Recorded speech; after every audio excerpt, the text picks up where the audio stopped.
Joining me right now from the ground is Leland Vittert, host of Unbiased with Leland Vittert. He's also NewsNation's chief Washington anchor. Leland, good to see you. So, you know, there's one thing to see the videos. There's one thing to see the pictures. You're there. Yeah. What is it like to see an entire bridge collapse, resting on top of a giant cargo ship sitting in the water? Humbling, I think, Jesse, and also it gives you a sense that we drive over these bridges every day. They seem invincible, these massive structures of concrete and steel that support hundreds, if not thousands, of semis driving across it every day. And then this huge cargo ship dwarfs it. And when you see the cargo ship and you see where it impacted the pilings of the bridge that's behind me in the dark abyss, you realize that the bridge doesn't stand a chance. No bridge stands a chance against this size of a cargo ship. I thought you rightly laid out just how big this ship is, roughly the size and weight of an aircraft carrier. There is nothing to do to try to stop these ships. There is nothing that can be built that could withstand this kind of impact, Jesse. And look, and the bridge, I mean, if we put this up, this is number one, it cost $60.3 million, okay? 11.3 million vehicles per year, nearly 31,000 per day go over it. It's 1.6 million miles long. This is the active search and rescue efforts we mentioned were suspended, Leland.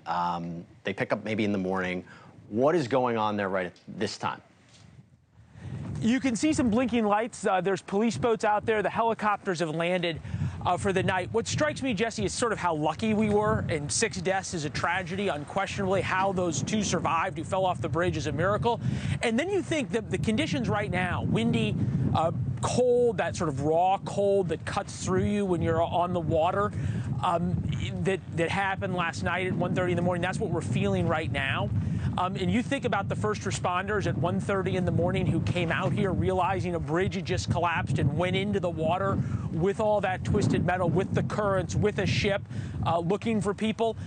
It's inspiring, really, and also humbling for how they put their lives on the line. And you just think about if it had been 6:30 in the morning, 5 hours later, maybe the ship had been delayed by a couple of hours, a couple of late containers, and we would have been talking about a bridge full of cars falling in to the water in these kinds of conditions. So as tragic as this is, we got very lucky. I think that's really well said, Leland. It's frightening to think about being in a car on that bridge and think about the people who were stopped from going on the bridge if that Mayday call didn't go through. Leland, thanks so much for coming on. Really happy you're there to give us reporting on the ground. Stay safe. Thanks so much. Thank you for watching.